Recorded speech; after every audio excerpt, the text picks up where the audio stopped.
ग्वालियर में फेसबुक पर एक युवती से रिटायर्ड इंजीनियर को दोस्ती महंगी पड़ गई। युवती और उसके साथियों ने रिटायर्ड इंजीनियर को 50 लाख की चपत लगा दी। घटना का पता उस समय चला जब काफी पैसा भेजने के बाद उन्हें हर बार नई डिमांड मिल रही थी, तो उन्हें शंका हुई। साइबर सेल पहुंचकर शिकायत की। फरियादी की शिकायत पर साइबर सेल ने जांच के बाद धोखाधड़ी का मामला दर्ज किया। ग्वालियर के विश्वविद्यालय थाना क्षेत्र के कैलाश बिहार में रहने वाले विजय कुमार शर्मा, जो कि छत्तीसगढ़ से बिजली विभाग से रिटायर्ड इंजीनियर हैं, 2023 में उनकी फेसबुक पर एक डॉक्टर लॉरा एल्विस से दोस्ती हुई। डॉक्टर लॉरा ने बताया कि वो ECHM फार्मा कंपनी इंग्लैंड में जॉब करती है। साथ ही बताया कि उनकी कंपनी ओबेसिटी की दवाई तैयार करती है। इसमें एक हर्बल प्रोडक्ट मिलाया जाता है जो भारत तथा कुछ अन्य देशों में मिलता है। अगर वह तैयार हो तो वह इसका ऑर्डर उसे दिला देंगी। प्रोडक्ट हैदराबाद में रगारेड्डी शहर में स्थित महालक्ष्मी एग्रो हर्बल फार्म द्वारा तैयार किया जाता है। उस पर उसे काफी मोटा मुनाफा होगा। लॉरा ने बताया कि 10 पैकेट वह खरीद कर उनकी फोटो उसे सेंड कर, इसके उसे मोटा मुनाफा होगा। उसकी बातों में आकर 80,000 प्रति 100 ग्राम के पैकेट के हिसाब से उसने 8 लाख रुपए में 10 पैकेट खरीद लिया और उसने फोटो लॉरा को भेजे। इसके बाद लॉरा ने उसे कंपनी के मैनेजर डॉक्टर अल्बर्ट को भेजने को कहा। इसके बाद विजय ने कोरियर से सभी पैकेट की फोटो डॉक्टर अल्बर्ट को भेज दी। फोटो देखने के बाद अल्बर्ट ने बताया कि उसे 50 पैकेट भेजे, जिस पर उसने 32 लाख रुपए की FD तोड़वाई और 40 पैकेट खरीदे। और डॉक्टर अल्बर्ट को फोटो सेंड किए तो उसने बताया कि पैकेट पर उसे 12,50,000 दिए जाएंगे। इसके बाद डॉक्टर अल्बर्ट ने इनकी जानकारी BMO बैंक को दी, तो बैंक की हेल्प डेस्क प्रोवाइड लीजिए ने बताया करेंसी चेंज के नाम पर 3,33,800 रुपए उनके अकाउंट भेजे। इसके बाद खाते में डॉलर ट्रांसफर होंगे। इसी तरह उनसे डिमांड करते रहे और 49,28,175 रुपए की चपत लगा दी। विजय की शिकायत पर पुलिस ने साइबर सेल में मामला दर्ज कर आरोपियों की तलाश शुरू कर दी है। ग्वालियर से विकी शर्मा की रिपोर्ट। क्राइम ब्रांच में जो है एक आवेदक द्वारा रिपोर्ट दर्ज कराई गई है। विजय शर्मा जी हैं, रिटायर्ड अधिकारी हैं, MPV के इंजीनियर से रिटायर्ड हैं। तो उनके द्वारा रिपोर्ट दर्ज कराई गई है कि उनके साथ में करीब 50 लाख रुपए का साइबर फ्रॉड हुआ है।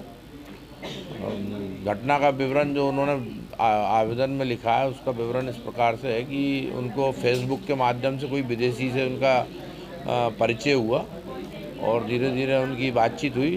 बातचीत के बाद उन्होंने कहा कि हमारा विदेशी एक कंपनी है, वो वजन वेट लूज़ करने की हम जहाँ पे से मेडिसिन उपलब्ध कराते हैं और इंडिया से ही उसका रॉ मटेरियल आता है।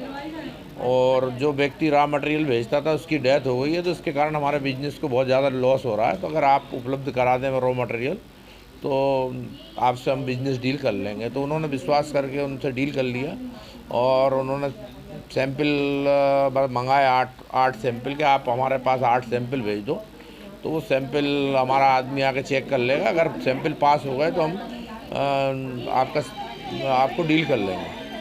तो उन्होंने 8 लाख में उन्हीं का जो चूँकि पूरी ऑर्गेनाइज क्राइम है इनका, उनकी टीम के सदस्य का नंबर दे दिया उन्होंने। तो उन्होंने हैदराबाद से 8 लाख रुपए में 8 सैंपल मंगा लिए और इस प्रकार से मतलब उनके झांसे में फंसते गए और करीब 50 लाख रुपए उन्होंने उनके विश्वास करके ऑनलाइन ट्रांजैक्शन कर दिए।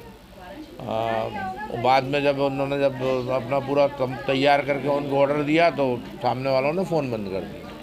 तो इस प्रकार उनके साथ साइबर फ्रॉड होने पर उनकी रिपोर्ट पर से धारा 420 और 66D IT एक्ट का अपराध पंजीबद्ध कर विवेचना किया गया। और इस प्रकार से लोग जो साइबर फ्रॉड में बार बार लोगों को हम लोग आगाह भी करते हैं कि इस टाइप से कोई पे विश्वास नहीं करें बिना ऑनलाइन, और ऑनलाइन विश्वास करके उन्होंने करीब 50 लाख का नुकसान कर लिया। आरोपी कौन है? आरोपी तो अज्ञात हैं, बाहर के हैं, क्योंकि जो फेसबुक के माध्यम से उनका परिचय हुआ था। तो उस संबंध में हमारी साइबर सेल की टीम काम कर रही। जल्दी से जल्दी आरोपियों को पकड़ कर गिरफ्तार किया जाएगा और जो रकम है वो बरामद की जाएगी। जी, फरियादी जो है रिटायर्ड इंजीनियर है।